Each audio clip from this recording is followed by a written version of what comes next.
The mysterious inheritance. Ethan's life was as ordinary as it could be. He was an artist who barely made ends meet, living in a cramped apartment in the city. Every day felt like a struggle, but he never stopped dreaming of a better life.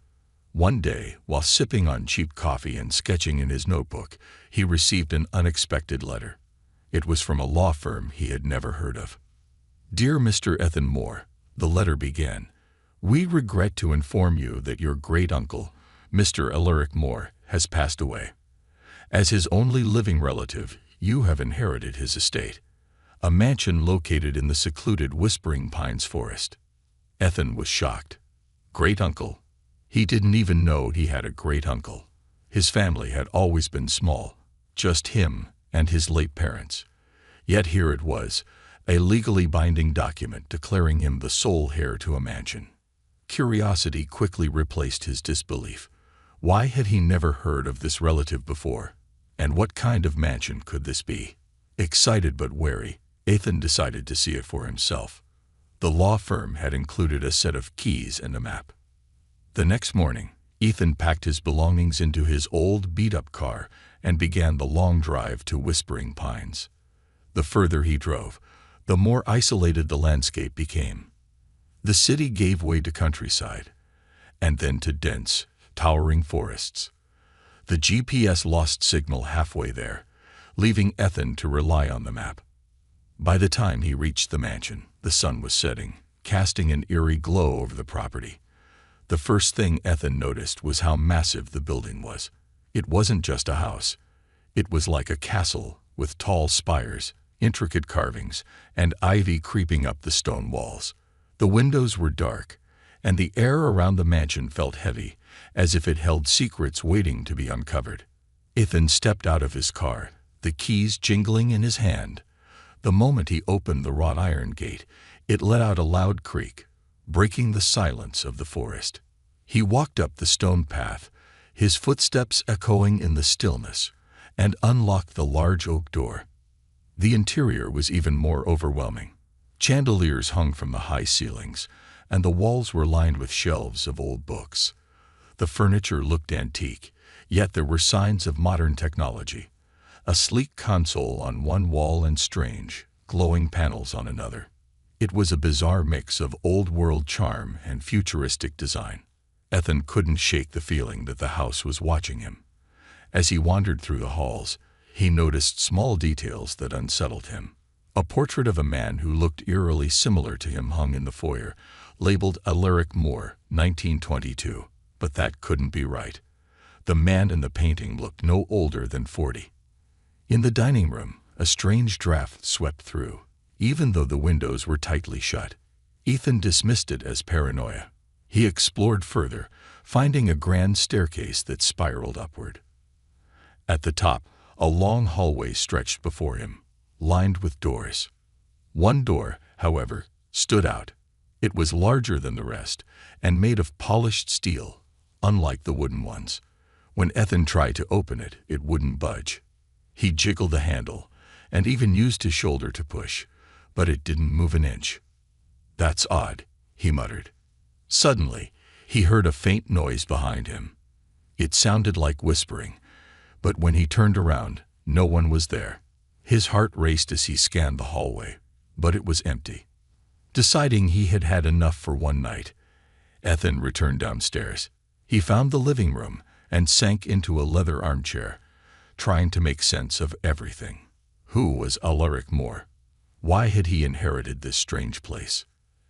As Ethan sat there, the lights flickered. He glanced at the ceiling, thinking it might be a power issue. Then, out of nowhere, he heard a soft cry.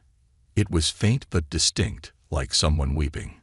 His eyes darted to the hallway leading back to the steel door. The sound seemed to be coming from there. Ethan hesitated. Every rational part of him screamed to stay put, but his curiosity got the better of him. Grabbing a flashlight from his bag, he made his way toward the sound. The crying grew louder as he approached the door. His hands trembled as he pressed his ear against the cold steel. "Hello," he called out, his voice shaky. There was no response, just the faint sound of sobbing. Ethan backed away, his heart pounding. Who, or what, was behind that door? Just as he turned to leave, the crying stopped abruptly.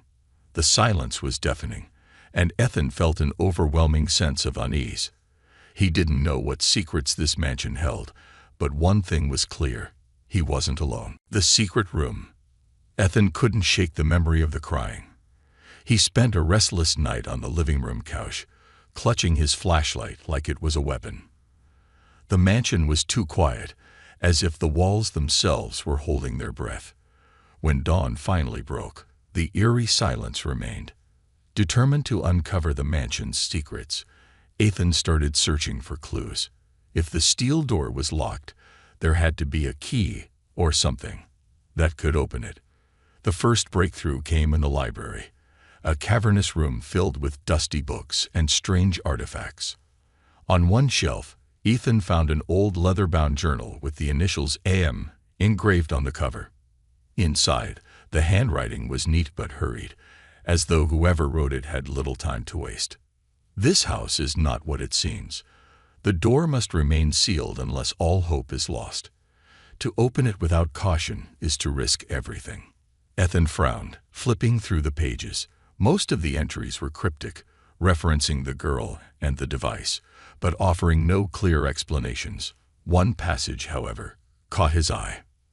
The key is hidden where time stands still. Ethan looked up at the antique clock on the wall. It was enormous, its face adorned with intricate carvings of stars and planets. The hands weren't moving. "Time stands still," he whispered. Approaching the clock, Ethan noticed a small panel on its side. It didn't take long to figure out that it slid open, revealing a hidden compartment. Inside was a brass key, unlike anything he had seen before. It was heavy and cold to the touch, with an intricate pattern of stars etched into the metal. Adrenaline surged through Ethan as he made his way back to the steel door. The key fit perfectly into the lock, and with a deep breath, he turned it. The door let out a low, mechanical groan as it slid open. Behind the door was a room that defied explanation. The walls were lined with glowing panels that pulsed with a soft blue light. Strange symbols floated in the air, projected by holograms Ethan couldn't begin to understand. In the center of the room was a glass pod, illuminated from within. Inside lay a girl who didn't look human. Her skin was pale with a faint blue tint, and her hair shimmered like silver in the dim light. She appeared to be asleep, but her chest rose and fell in a slow, steady rhythm. Ethan approached cautiously, his mind racing. Was she alive? Was she even real? Before he could examine her further, a sudden noise made him jump. A panel on the wall lit up, and a holographic figure appeared. It was an older man with sharp features and piercing eyes, Alaric Moore. "If you are seeing this," the hologram said, "then I am no longer alive, and the burden of my secret falls to you." Ethan froze, unable to tear his eyes away from the figure. "This girl is not of this world," Alaric continued. "Her name is Lyra, and she comes from a distant galaxy. She is no ordinary being. She is a queen in exile, fleeing enemies who would use her power to destroy entire civilizations. I swore to protect her, but my time has run out. Now, it is up to you." The hologram flickered, and Ethan struggled to process what he was hearing. A queen. An alien. It sounded impossible, but the evidence was right in front of him. "There is one thing you must understand." Alaric's voice grew more serious. "Do not wake her unless it is absolutely necessary. Her enemies are always watching. If they sense her awakening, they will come for her, and for you." The hologram vanished, leaving Ethan alone with the girl in the pod. He took a step back, his mind racing. What was he supposed to do now? He wasn't a scientist or a soldier. He was just an artist, out of his depth in every possible way. But then, a soft beeping noise filled the room. Ethan turned to see the pod's lights blinking rapidly. The girl's eyes fluttered open, revealing irises that glowed like molten silver. "Who are you?" she whispered, her voice weak but clear. Ethan stared at her, his heart pounding in his chest. He didn't have an answer, but one thing was certain. His life would never be the same. The alien girl's story. Ethan froze, his breath catching as the girl sat up inside the pod. Her glowing silver eyes locked onto his, and for a moment, the air seemed to hum with energy. "Where am I?" she asked, her voice soft but filled with a strange musical undertone. "You're in a mansion," Ethan stammered, his mind racing. "Who are you? What are you doing here?" The girl blinked, confusion flickering across her face. Slowly, she stepped out of the pod, her movements graceful but hesitant. She was taller than he expected, with an otherworldly elegance that made it impossible to look away. "I am Lyra," she said, brushing her silver hair back. "I don't know how long I've been here." Her gaze shifted to the glowing panels on the walls, and a look of recognition dawned on her face. "This place, it's Ulrich's work. He promised to protect me."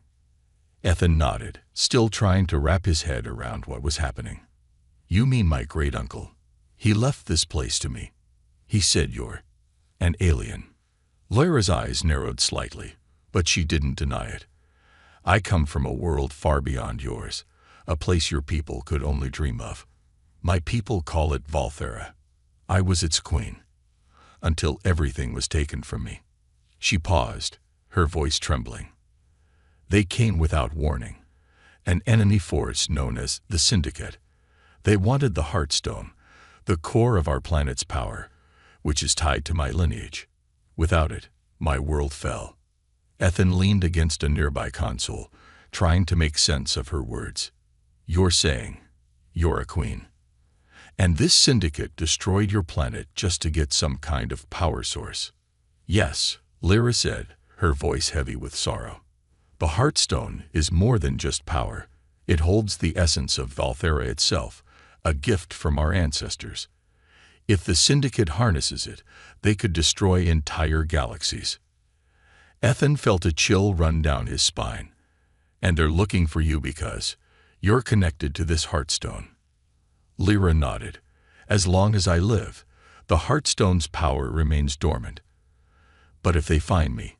She didn't need to finish the sentence. For a moment, the room was silent except for the faint hum of the glowing panels. Ethan's mind was spinning. He'd inherited a mansion, only to discover it was a sanctuary for an alien queen on the run from galactic conquerors. It sounded like something out of a sci-fi movie, but the fear in Lyra's eyes was real. "So, what now?" he asked, trying to sound braver than he felt. "If they're looking for you, doesn't that mean they'll come here?" Lyra hesitated. "This place was designed to shield me from detection, but activating the pod, it may have sent out a signal. If they're near, they'll sense it." As if on cue, an alarm blared from one of the panels. Symbols flashed across the holographic screen, and though Ethan couldn't read them, the urgency was clear. "What's happening?" he asked, his voice rising. Lyra's expression darkened. "They're here." Ethan's heart sank. "What do we do?" Lyra stepped forward, her demeanor shifting from vulnerable to determined. "We fight." The chase begins. The alarm's piercing wail reverberated through the mansion, shaking Ethan out of his daze. Lyra's glowing silver eyes scanned the holographic panels, her fingers darting across the controls with practiced precision. Symbols and maps flashed in rapid succession, none of which made any sense to Ethan. "They've locked onto the signal from the pod," Lyra said, her voice clipped with urgency. "Their scouts are close. We have minutes, maybe less." Ethan's heart pounded. "Minutes? What am I supposed to do? I don't even know how half this stuff works." "You don't need to," Lyra replied, her tone firm. "Just follow me. Your great-uncle prepared this house for emergencies like this." She darted toward the center of the room, where a faintly glowing floor panel caught Ethan's attention. As she stepped on it, the panel shifted, revealing a staircase spiraling downward. "Underground?" Ethan asked, his voice rising. "Alaric called it the escape vault," Lyra explained. "It leads to a network of tunnels. But first, she grabbed a small, cube-shaped device from the console and handed it to Ethan. It was warm to the touch, pulsing faintly with an inner light. "What is this?" he asked, inspecting the strange object. "It's the keystone," Lyra said. "It contains part of the Heartstone's energy. Without it, the Syndicate can't access its full power. Protected at all costs." Ethan hesitated, the weight of responsibility sinking in. Before he could respond, the mansion's walls trembled. A low rumble echoed from outside, followed by a blinding flash of light visible through the windows. "They're here," Lyra said grimly. Ethan barely had time to think as Lyra grabbed his arm and pulled him down the hidden staircase. The steel door above slid shut behind them, sealing the mansion's upper floors. The staircase led to a narrow tunnel, dimly lit by glowing strips along the walls. The air was cool and smelled faintly of earth. As they ran, Ethan struggled to keep up with Lyra's swift pace. "Where do these tunnels lead?" he asked, his voice echoing in the confined space. "They stretch beneath the forest," Lyra explained. "Alaric designed them as a last resort. If we make it to the main exit, we'll have a chance to escape." The rumble of explosions above grew louder, and the tunnel shuddered. Dust and small rocks rained down, making Ethan flinch. "They're tearing the mansion apart," he said, panic creeping into his voice. "They won't stop until they find me, or destroy everything trying," Lyra replied. The tunnel forked ahead, splitting into two paths. Lyra stopped abruptly, scanning the walls for a clue. Ethan noticed a faint marking above one of the paths, a symbol that matched the design on the keystone. "This way," Lyra said, taking the marked path. As they moved deeper into the tunnel, the sounds of destruction above faded slightly. Ethan's mind raced with questions, but one in particular burned brighter than the rest. "Why me?" he blurted. "Why did Alaric leave all this to me?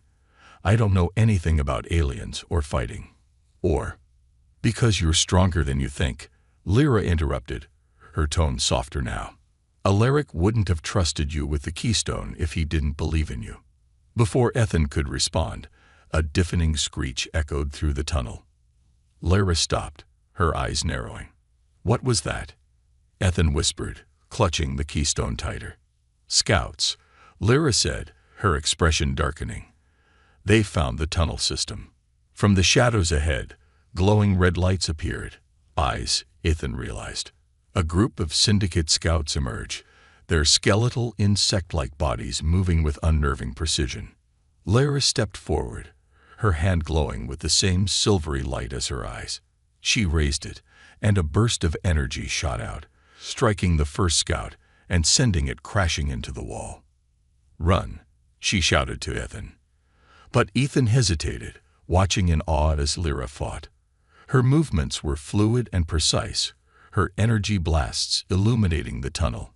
She was holding her own, but the scouts were fast, and more were coming. "Ethan, go," she yelled, her voice breaking through his trance. He turned and sprinted down the tunnel, clutching the keystone like his life depended on it.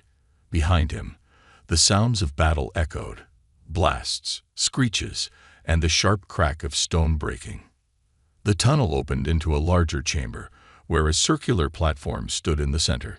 Strange symbols glowed on its surface, and Ethan recognized it from the journal he'd found earlier. The portal, he realized, running toward it. As he reached the platform, Lyra appeared, battered but unbroken. Her silver eyes glowed fiercely as she joined him on the platform. "They're right behind us," she said, her voice steady despite her injuries. "Activated." Ethan hesitated. "How?" Lyra pointed to the keystone in his hand. "Place it in the center and focus. The keystone responds to intent." With shaking hands, Ethan placed the device in the platform's center. It clicked into place, and the symbols began to glow brighter. "Focus, Ethan," Lyra urged. He closed his eyes, trying to calm his racing mind. He didn't fully understand how it worked, but he pictured the two of them escaping, the Syndicate scouts left behind in the dark tunnels. The platform hummed with energy, and a swirling portal of light erupted around them. The last thing Ethan saw before they vanished was the scouts bursting into the chamber, their glowing red eyes filled with rage. Unexpected allies. The portal spat Ethan and Lyra out into an open field under a sky unlike anything Ethan had ever seen. Twin suns blazed overhead, casting golden light across a sprawling alien landscape. Towering crystalline trees shimmered in the breeze, their leaves reflecting a kaleidoscope of colors. Ethan stumbled, disoriented, while Lyra immediately scanned their surroundings. "Where are we?" Ethan asked, his voice shaky as he tried to steady himself. "A safe zone," Lyra replied, her gaze darting across the horizon. "At least I hope it still is." Before Ethan could press for more details, a sudden rustling in the crystalline foliage made them both freeze. Lyra raised her hand, her fingers glowing faintly with energy. From the shadows emerged a group of figures, their forms humanoid but distinctly alien. Their skin glimmered like polished stone, and their eyes glowed faintly. They moved with quiet precision, weapons at the ready, each aimed directly at Ethan and Lyra. Lyra stepped in front of Ethan, shielding him. "We mean no harm," she said firmly. "I am Lyra of Valthera." The largest of the figures, clearly the leader, stepped forward. His weapon lowered slightly as his glowing eyes widened. "Queen Lyra, you're alive." Lyra nodded. "Barely. Who are you?" "I am Thelos," the figure replied.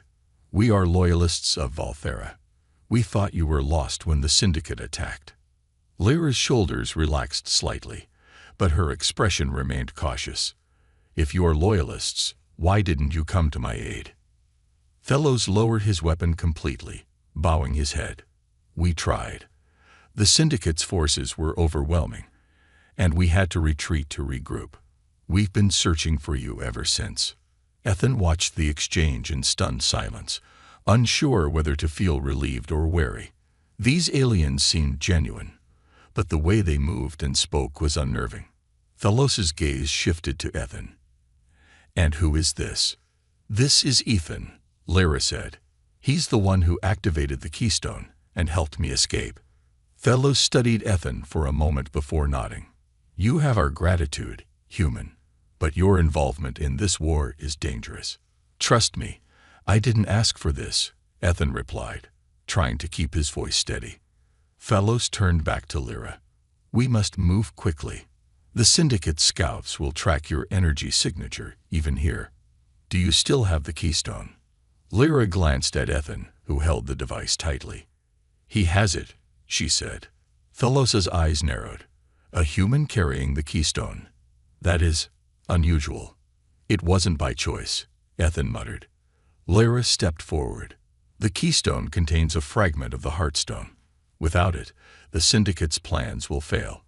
But we need to reach the sanctuary before they catch up to us." Thelos hesitated, then gestured to his team. "Come with us. We'll take you to our base. From there, we can plan our next move." The group moved swiftly through the alien terrain, with Ethan struggling to keep up.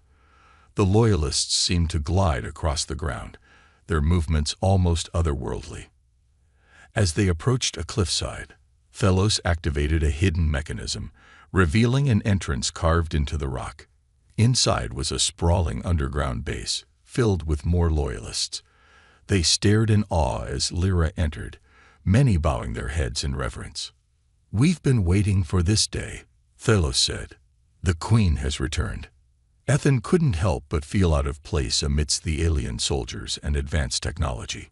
He stayed close to Lyra, clutching the keystone like a lifeline. Inside the command room, a holographic map displayed the galaxy, with several points marked in red. Thelos pointed to one of them. "The sanctuary is here," he said. "It's a hidden stronghold designed to protect the remnants of Valthera. But the Syndicate's fleet blocks the most direct route. We'll have to take a longer path," Lyra said, studying the map. "But we don't have much time. If they capture the keystone." "They won't," Thelos assured her. "Not while we're alive." Ethan finally spoke up. What happens if the Syndicate gets the Keystone? What does it mean for Earth? Lyra's expression darkened. It means your planet would become just another victim. The Syndicate would drain its resources, enslave its people, and leave it to die. Ethan felt a surge of anger and determination. Then we can't let that happen. Fellows nodded, a faint smile crossing his face. The human has spirit. Perhaps Alaric chose wisely after all. Before anyone could respond, an alarm blared throughout the base. A holographic display showed a fleet of Syndicate ships approaching the planet's atmosphere. They've found us, Thelos said grimly. Prepare for battle. Lyra turned to Ethan, her eyes filled with a mixture of resolve and fear. Stay close to me. This fight is just beginning. The final stand. The base shuddered as the alarm blared louder, signaling the incoming Syndicate forces. Ethan could feel the ground beneath his feet vibrate, the weight of the situation sinking in. Outside, the sky had darkened, the twin suns now hidden by the ominous shadows of the enemy fleet. Lyra's expression was unwavering as she turned to face Thelos. We don't have much time. We need to move now. Thelos nodded, his face grim.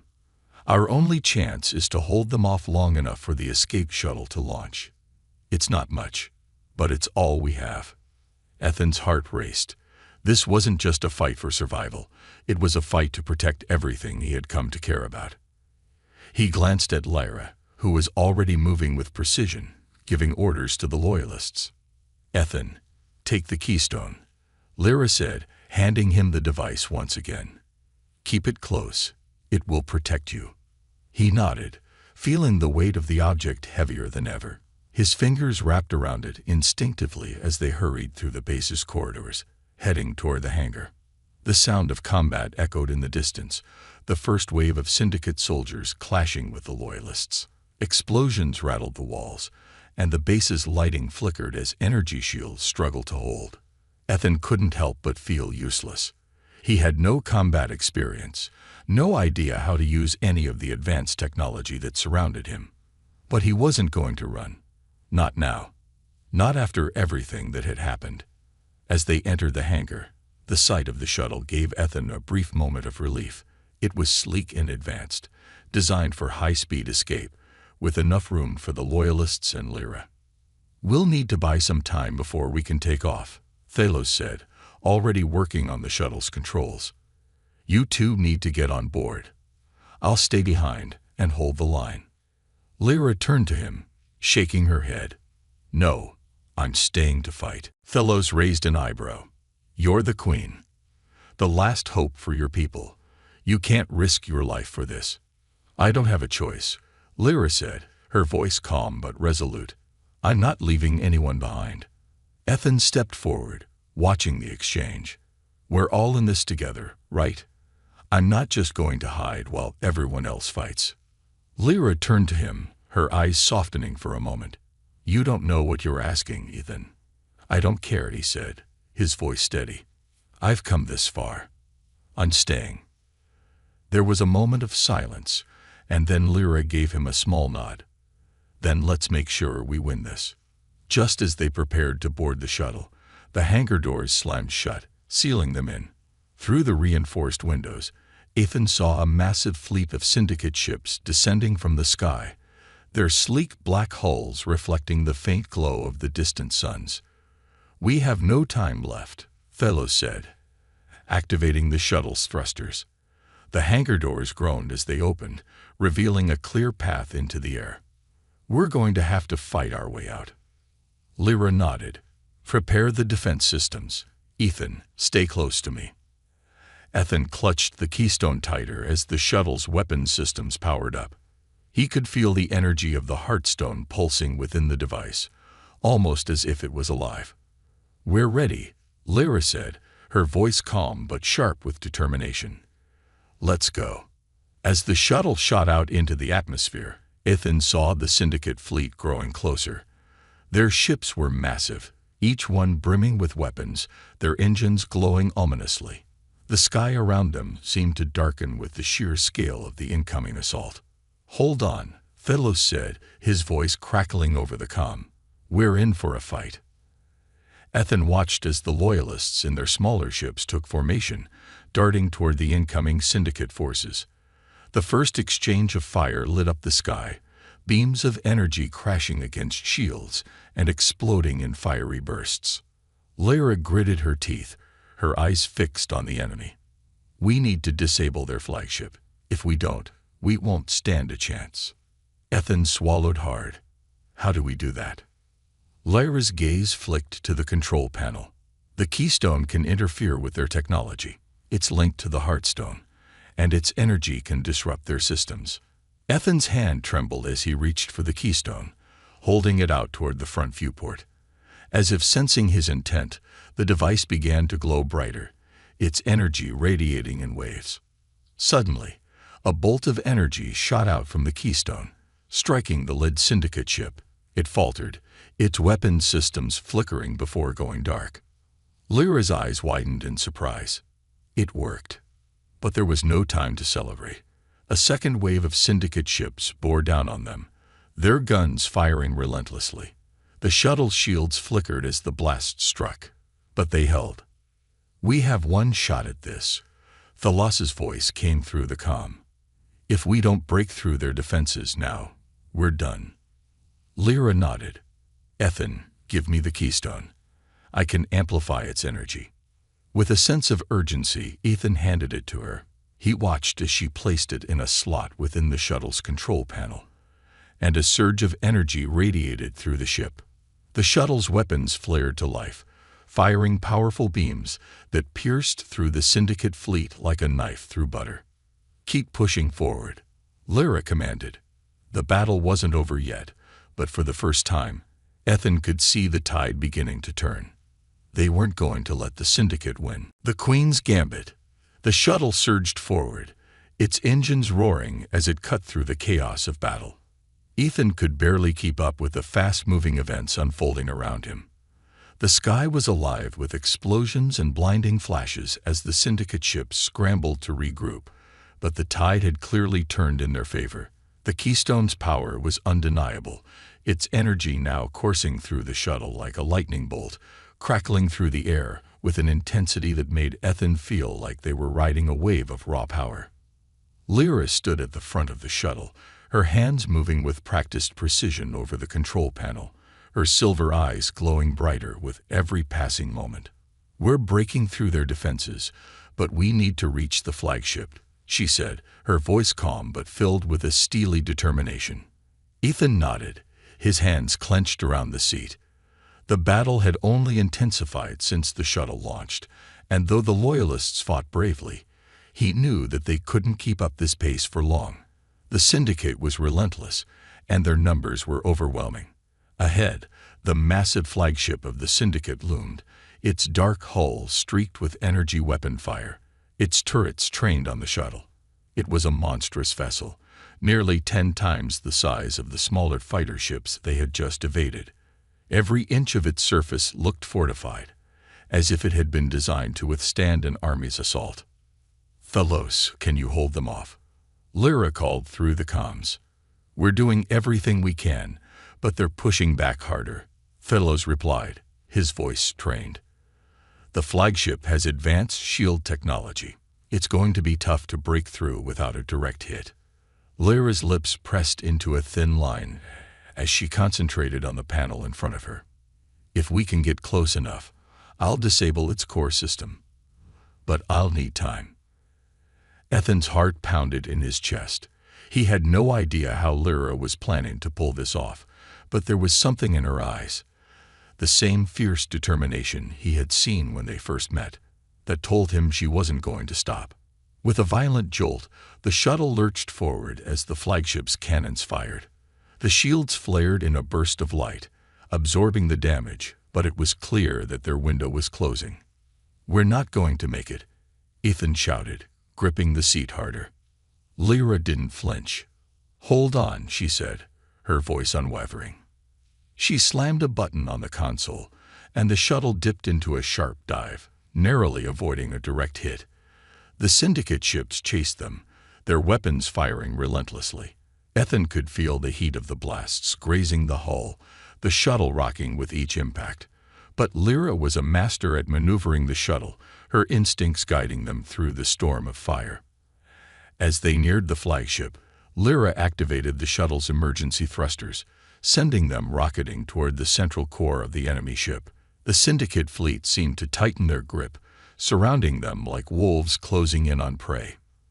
Then, with a final surge of energy, the shuttle darted through the fleet's defenses, slamming into the flagship's energy shield just as the keystone flared with an explosive burst of light. The impact sent shockwaves through the shuttle, and for a moment, everything went dark. Ethan braced himself, expecting the worst, but when the lights flickered back on, he could see that the flagship's energy shield was wavering, flickering in and out. "Now, Lyra," Ethan shouted, his voice trembling. Without a word, Lyra closed her eyes for a brief moment, focusing all her energy on the keystone. The ship hummed with power as she channeled it through the controls, amplifying its effect. The flagship's shield began to crack, the once impregnable surface giving way. With a final scream of energy, Lyra released the full force of the keystone's power, sending a pulse of pure energy into the heart of the flagship. The ship's core systems shorted out in a massive burst of light, and the flagship began to break apart, its massive structure crumbling under the force. Lyra leaned back, exhausted but victorious. "It's done," she said softly. Ethan stared out the viewport, wide-eyed. The Syndicate fleet was in disarray, their flagship destroyed, their remaining ships retreating into the vastness of space. The Loyalists had won. But the victory came at a cost. Lyra's energy was nearly spent, her body trembling with exhaustion. Ethan rushed to her side, his hand instinctively reaching out to steady her. "You did it," he said, his voice full of awe. Lyra met his gaze, her silver eyes softening for a moment. "We did it," she corrected him. Ethan's heart swelled with a mix of relief and pride. They had fought side by side, and together, they had defeated the Syndicate. But as the remnants of the fleet scattered into the stars, he knew this battle was only the beginning of a much greater war. "Where do we go from here?" Ethan asked, his voice quiet. Lyra turned to him, her gaze resolute once again. "We rebuild, and we protect what's left of Valthera. Together, we'll make sure the Syndicate never threatens this galaxy again." As the shuttle soared toward the sanctuary, Ethan felt a new sense of purpose take root within him. His life had changed forever, and though he didn't know what the future held, he knew one thing for certain: he wasn't alone. And neither was Lyra.